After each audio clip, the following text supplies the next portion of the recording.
स्वागत है आपका हमारे YouTube चैनल SGS नीलमपुर में। बच्चों, आज हम एनसीईआरटी क्लास 10 का भूगोल में फर्स्ट चैप्टर देखते हैं, संसाधन एवं विकास। हमने 10th क्लास के पहले काफ़ी चैप्टर देखे हैं, तो आज हम ज्योग्राफी में फर्स्ट चैप्टर देखते हैं, संसाधन एवं विकास। बच्चों, संसाधन एवं विकास में हम पहले बात करते हैं विकास की। विकास मीन्स डेवलपमेंट। यहाँ पे हमें समझने की जरूरत है, विकास और वृद्धि जो है वो अलग अलग रहेंगे। विकास और वृद्धि जो है वो अलग रहेंगे। हम काफी बार जो है विकास और वृद्धि को जो है एक समझ लेते हैं, नहीं वो एक नहीं, वो अलग अलग है। विकास जो होता है वो पॉजिटिव वे में ही रहेगा और जो वृद्धि होती है वो नेगेटिव और पॉजिटिव दोनों में रहेगी। हम इस विकास और वृद्धि में जो डिफरेंस है वो अर्थशास्त्र का जो आपका फर्स्ट चैप्टर रहेगा उसमें 9 का जो आपका फर्स्ट चैप्टर है अर्थशास्त्र में विकास है, वहाँ आप लोगों ने अच्छे से समझा होगा। तो आज हम संसाधन में संसाधन क्या होते हैं वो समझने की कोशिश करेंगे। तो कहते हैं कि संसाधन एवं विकास, इसमें जो है संसाधन हमारे चारों तरफ जितनी भी प्राकृतिक चीजें हैं, जितनी भी मानव निर्मित चीजें हैं जो हमारे उपयोग में, जो मानव जो है अपने उपयोग के लिए, अपनी आवश्यकताओं को पूरा करने के लिए जिनको उपयोग में लाता है, वे सभी जो है संसाधन कहलाते हैं। तो यहाँ पे हमने ये देखना है कि ये जो संसाधन जो होते हैं ये कितने प्रकार के होते हैं। यहाँ पे हमने एक इंडेक्स के द्वारा समझने की कोशिश की है कि संसाधन जो है वो 2 प्रकार के होते हैं। 2 प्रकार से होते हैं, प्राकृतिक संसाधन और मानव निर्मित या फिर मानवीय संसाधन। प्राकृतिक संसाधन जो होते हैं वो हमें प्रकृति से प्राप्त होते हैं, जो कि 2 प्रकार के होते हैं, नवीकरणीय और अनवीकरणीय। नवीकरणीय वे संसाधन होते हैं जो अपने आप को जो है अपने आप को जल्दी से दूसरे रूप में जो है नए रूप में वापसी अपने आप को ढाल देते हैं। नवीकरणीय को जो है हम यहाँ पे 2 भागों में देखते हैं, अजैव और जैव संसाधन। जैव संसाधन वे जो होते हैं जो हमें जैव से मिलते हैं, प्राकृतिक वनस्पति से मिलते हैं या फिर वन्य जीव से मिलते हैं। और अजैव संसाधन वे होते हैं जो जिसका हमारे पास जो है भंडार असीमित होता है, वो जो है अपने आप को जल्दी उसका जो रिसाइकल जो होता है वो जल्दी हो जाता है, वो कभी समाप्त नहीं होते। जैसे कि पवन, सौर ऊर्जा और जल। और अजैव को जो है हमने एक और नाम दिया है स्तर। स्तर होता है निरंतर, जो लगातार बने रहते हैं, वे सभी जो है नवीकरणीय का ही एक हिस्सा है। तो यहीं पे हम अनवीकरणीय को समझते हैं। अनवीकरणीय जो है वे ये भी 2 प्रकार से होते हैं, चक्रीय और अचक्रीय। चक्रीय जो होते हैं वे संसाधन जो जिनका उपयोग जो है हम लगातार करते रहते हैं। फॉर एग्जाम्पल धातु को जो है हमारे पास किसी दूसरे आकार, मान लो कि कोई धातु है, ये धातु जो है हमारे पास शंकु के आकार में है या फिर बेलन के आकार में है, तो उसको जो है हम उस धातु को जो है गर्म करके एक टेम्परेचर पे जो है उसको गर्म करके दूसरे आकार में भी हम बदल सकते हैं।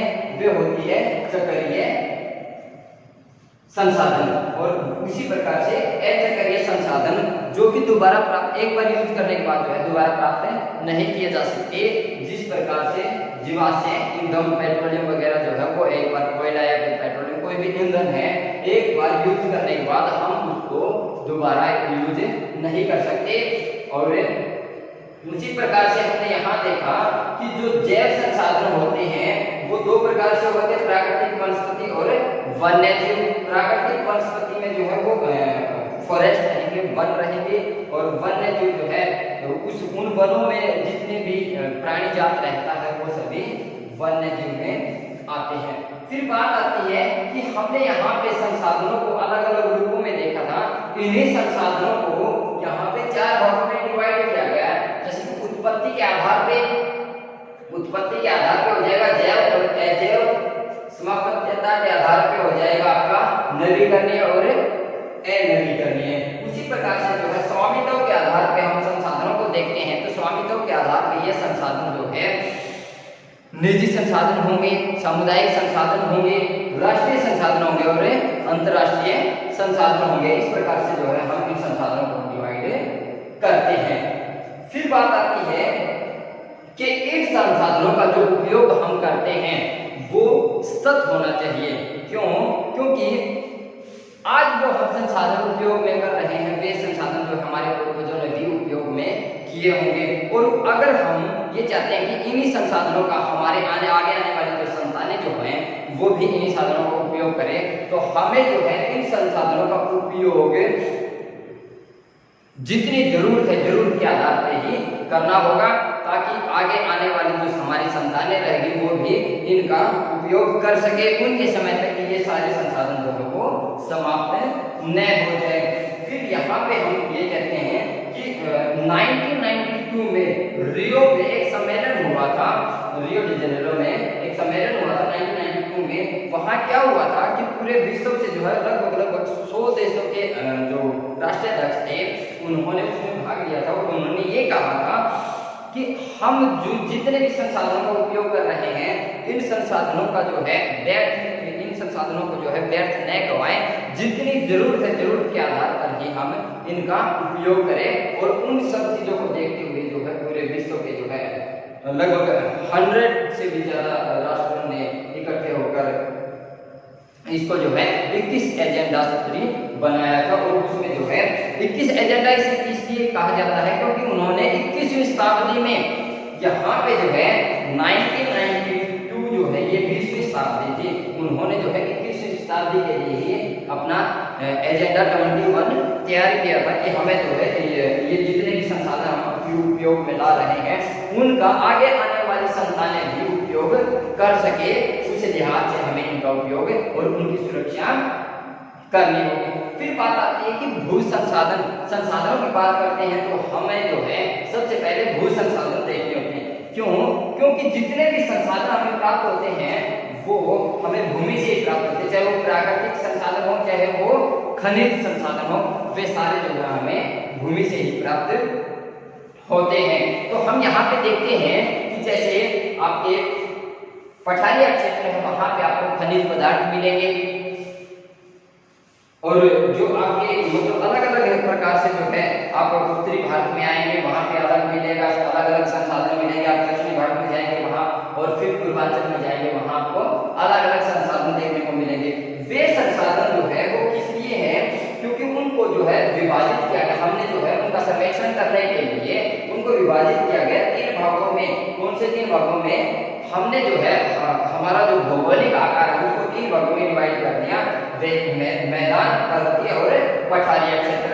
भारत का जो भौगोलिक आधार है उसमें आप यहाँ इंडेक्स में भी समझ पाएंगे, ये कहता है कि मैदानी क्षेत्र जो है वो 43% है और पर्वतीय क्षेत्र वो 30% है और पठारिया क्षेत्र जो वो 27% है।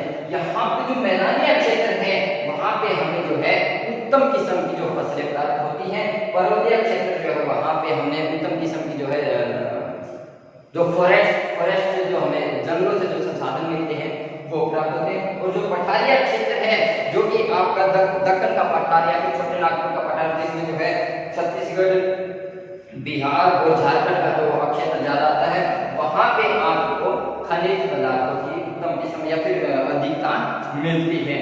तो यहाँ पे और फिर हम देखते हैं जैसे आपका जो आसाम का क्षेत्र है वहां पे आपको जो है प्राकृतिक संसाधन के रूप में जो है चाय की खेती अच्छी मिलेगी, और साउथ में जाओगे तो आप वहाँ पे आपको मसाले जो कि भी है प्राकृतिक संसाधन है वो हमें अच्छी किस्म के प्राप्त होते हैं। वो सारी चीजें जो है भौगोलिक आधार पे ही डिवाइड की हुई है। अगर हम भौगोलिक आधार पे हम और अच्छे से समझने की कोशिश करते हैं तो हम ये कहते हैं कि जितने भी प्राकृतिक संसाधन है वहाँ जो भी जिसको हमने भौगोलिक आधार पे डिवाइड किया है वहां पे जो है जिस प्रकार की मिट्टी है मिट्टी के अनुसार ही हमें जो है मिट्टी के अंतर्गत ही हमें जो वो संसाधन प्राप्त होते हैं। जैसे कि जो काली मिट्टी होती है वो कपास के लिए अधिक उपयोगी रहेगी, और जो जलोढ़ मिट्टी है वो चावल की खेती के लिए अधिक उपयोगी होगी।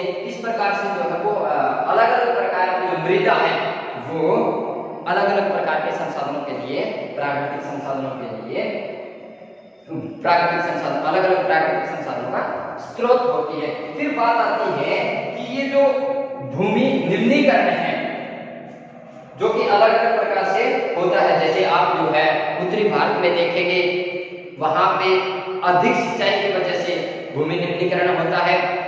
आप पठारी क्षेत्रों में देखेंगे कि जहाँ पे जो है खनिज पदार्थ अधिक पाए जाते हैं वहां पे जो खादान बनाए जाते हैं, जो खान बनाए जाते हैं उस खान की वजह से जो है भूस्खलन अधिक होता है जिससे भू निम्नीकरण होता है। तो इस प्रकार से हम ये बताते हैं कि जो भू संसाधन होते हैं उनको जो ठेस पहुंचती है, फिर उसमें भू संसाधनों में जो कमी आती है वो भूमि निम्नीकरण की वजह से ही आती है।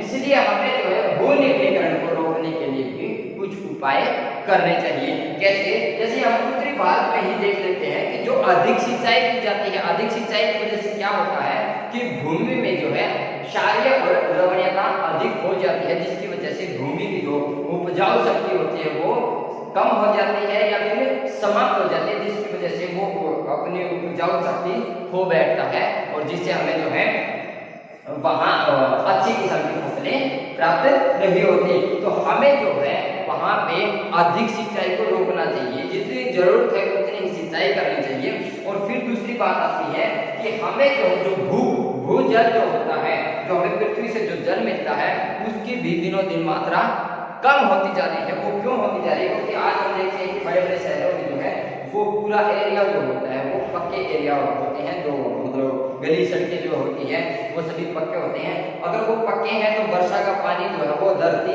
जो पृथ्वी जो होती है वो धरती जो होती है वो नहीं सोख पाती और वो सारा पानी जो है वो नालों के जरिए या फिर नदियों के जरिए जो है वो समुद्रों में बह जाता है। अगर पृथ्वी जो है वर्षा के पानी को नहीं सोख पाएगी तो पृथ्वी का जो भूजल जो होता है उसका स्तर गिरता जाएगा। तो यहाँ पे हमने जो है इस लेसन में प्राकृतिक संसाधनों को, चाहे वो मानव निर्मित संसाधन है चाहे वो प्राकृतिक संसाधन है, उनको समझने की कोशिश की है। फिर बात आती है मानवीय संसाधन। मानवीय संसाधन जो होते हैं वो संरचनात्मक होते हैं या फिर संस्थाएं और या फिर मात्रा या फिर क्वालिटी या क्वांटिटी के आधार पे होते हैं। मानवीय संसाधन हम देखते हैं जैसे कि हम एक एजुकेशन सिस्टम में है, मतलब स्कूल में है।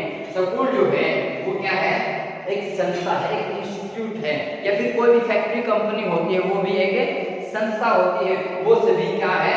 मानव के अनुसार ही तैयार किए गए, मानव के द्वारा ही बनाए गए हैं। वो सभी जो है मात्रात्मक भी होते हैं और गुणात्मक भी होते हैं। उनमें जो है दोनों तरह की क्वालिटी पाई जाती है। तो यहाँ पे हमने एनसीईआरटी क्लास 10 के फर्स्ट चैप्टर ज्योग्राफी में फर्स्ट चैप्टर संसाधन एवं विकास को समझने की कोशिश की है। उम्मीद है कि आप लोगों को जो है ये चैप्टर अच्छे से समझ आया होगा। अगर आपको ये चैप्टर अच्छे से समझ आया है तो आप हमारे YouTube चैनल SGS मिलकपुर से जुड़े रहें और ज़्यादा से ज़्यादा जो है इस चैनल को सब्सक्राइब करें, वीडियो को लाइक करें, शेयर करें और आप लोगों का जो भी डाउट रहता है उसको कमेंट बॉक्स में अवश्य डालें ताकि हम आपके डाउट को सोल्व कर सकें। Thank you.